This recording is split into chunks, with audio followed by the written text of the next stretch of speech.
5, 4, 3, 2, 1. Bismillahirrahmanirrahim. Ar-Rahman 'allamal Qur'ana khalaqal insana 'allamahul bayan. Bismillahirrahmanirrahim. Assalamualaikum warahmatullahi wabarakatuh.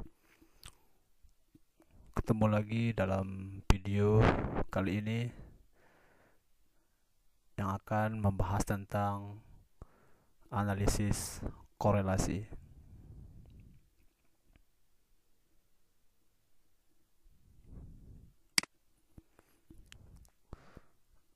Analisis korelasi product moment person. Pengertian: hampir semua kejadian, baik kejadian ekonomi ataupun kejadian lainnya, pasti ada faktor yang menyebabkan kejadian tersebut. Hal ini menunjukkan adanya hubungan korelasi antara kejadian yang satu dengan kejadian lainnya. Kejadian itu dapat dinyatakan dengan perubahan nilai variabel. Jadi, analisis korelasi adalah suatu analisis yang bertujuan untuk melihat arah dan mengukur derajat hubungan linear antar dua variabel.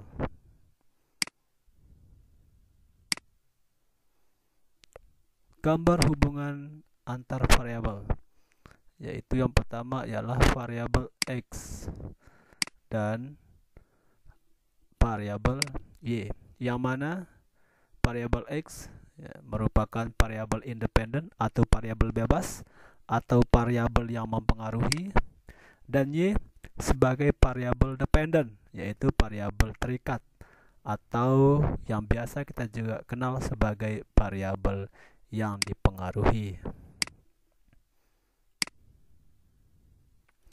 Hubungan variabel X dan variabel Y dikatakan positif apabila kenaikan variabel X pada umumnya akan diikuti oleh kenaikan variabel Y, dan penurunan variabel X akan diikuti pula dengan penurunan variabel Y. Seperti yang kalian lihat pada dua gambar ini ya, jika variabel X naik, maka variabel Y juga naik. Ini kita sebut sebagai hubungan korelasi positif. Dan dikatakan hubungan negatif apabila kenaikan variabel X diikuti oleh penurunan variabel Y, dan penurunan variabel X akan diikuti dengan kenaikan variabel Y. Untuk lebih memahami apabila hubungan antar variabel itu menunjukkan hubungan yang negatif, maka apabila variabel X atau variabel independen itu naik, secara serta-merta variabel Y juga akan turun. Sebaliknya, kalau X turun, maka Y yang naik. Kuat tidaknya hubungan antara variabel X dan variabel Y apabila hubungan variabel X dan variabel Y dapat dinyatakan dengan fungsi linear, paling tidak mendekati, diukur dengan suatu nilai yang disebut koefisien korelasi, coefficient of correlation, dengan notasi R. Notasinya itu adalah R kecil ya. Nilai koefisien korelasi ini paling kecil -1 dan paling besar +1. Atau dengan notasi seperti berikut, R kecil ini adalah hubungan korelasi notasi korelasi lebih kecil dari atau sama dengan -1, lebih besar dari -1 dan lebih kecil atau sama dengan dari +1 Secara terperinci, kriteria interpretasi koefisien korelasi adalah sebagai berikut. Yang pertama adalah 0,9 sampai mendekati 1 baik dalam keadaan plus atau minus, hubungannya itu positif ataupun negatif, derajat hubungan dikatakan sangat kuat. Kategorinya sangat kuat.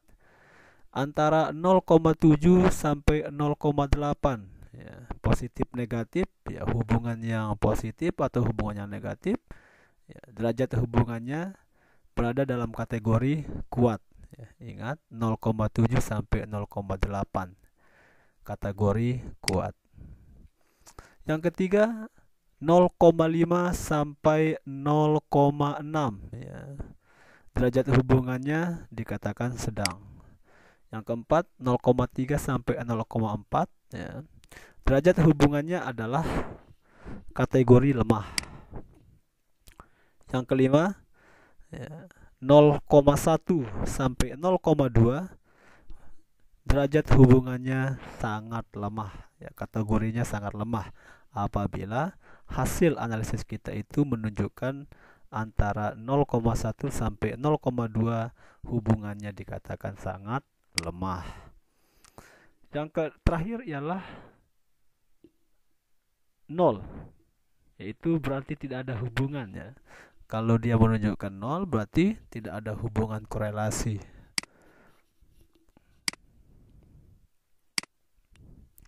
Formula koefisien korelasi yang pertama itu ialah R sama dengan sigma X Y per akar sigma X kuadrat dikali akar sigma Y kuadrat.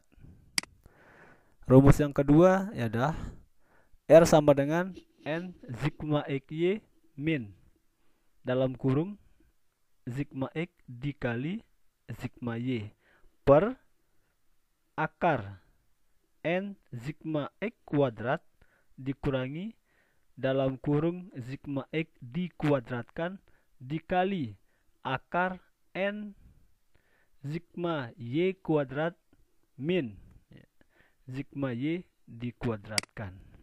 Kedua rumus ini disebut koefisien korelasi Pearson atau Pearson product moment coefficient of correlation. Koefisien determinasi atau koefisien penentu ya. Untuk mengukur seberapa besar sumbangan suatu koefisien dari variabel bebas X terhadap naik turunnya nilai dari variabel terikat Y adalah dengan menggunakan koefisien determinasi atau coefficient of determination yang biasa kita hitung dengan cara ya, koefisien determinasi sama dengan R kuadrat dikali 100%. Selanjutnya kita akan berbicara tentang kriteria pengujian hipotesis.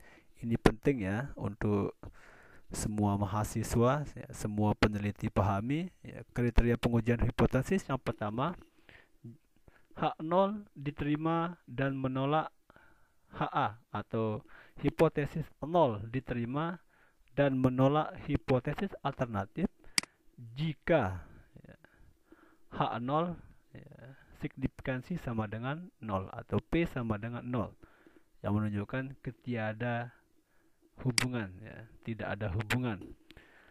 Kriteria pengambilan keputusan yang pertama kita akan menggunakan atau kita akan membandingkan nilai R hitung ya, lebih kecil daripada R tabel ya. Jika R hitung lebih kecil daripada R tabel, maka H0 diterima dan menolak hipotesis alternatif.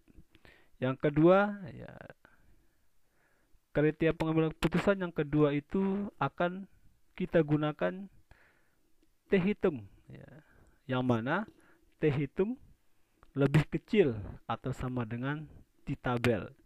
Yang ketiga adalah kita menggunakan signifikansi alfa ya.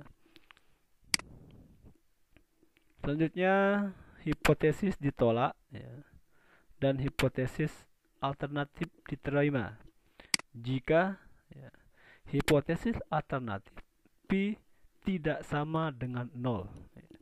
P tidak sama dengan 0. Kalau yang tadi P sama dengan 0 itu tidak ada hubungan ya.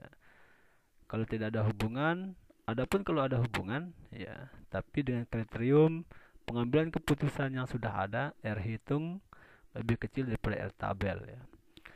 Sekarang hipotesis alternatif Pi tidak sama dengan 0 atau ada hubungan ya. Kriteria pengambilan keputusannya ialah yang pertama, R hitung ya, harus lebih besar daripada R tabel.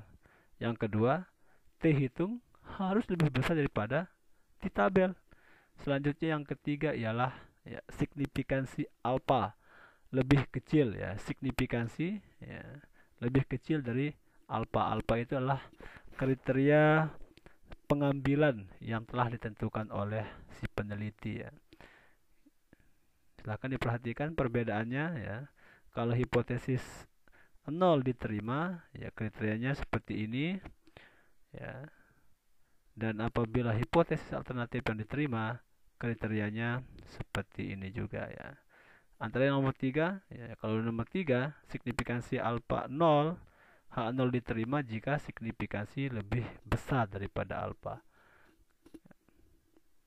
Sebaliknya ya, penerimaan hipotesis alternatif jika signifikansi lebih kecil daripada alfa. Untuk alfa itu biasa kita gunakan dalam penelitian kuantitatif itu adalah sekitar 5%. Jarang yang sampai menggunakan 10%, kecuali penelitian kualitatif. Selanjutnya ya, uji T dengan rumus atau dengan formula yang biasa kita kenal, T sama dengan R dikali akar N-2 per 1 min R kuadrat. Setelah teman-teman memahami ya pembahasan kita di atas, maka tugas selanjutnya ialah ya, dilakukan penelitian oleh direktur perusahaan yang ingin mengetahui adanya hubungan antara kegiatan periklanan dengan hasil penjualan ya. Contoh 1, dilakukan penelitian oleh direktur perusahaan yang ingin mengetahui adanya hubungan antara kegiatan periklanan dengan hasil penjualan. Adapun pertanyaan penelitiannya ialah apakah ada hubungan antara biaya iklan dengan hasil penjualan.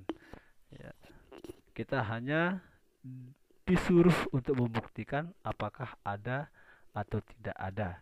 Kalaupun untuk berbicara signifikansi, itu baru kita akan bisa simpulkan apabila kita sudah melakukan analisis ya, analisis data. Baru kita bisa mengatakan itu signifikansi atau tidak. Ya, untuk cari amannya ya kita menggunakan pertanyaan penelitian dengan ada dan tidak ada.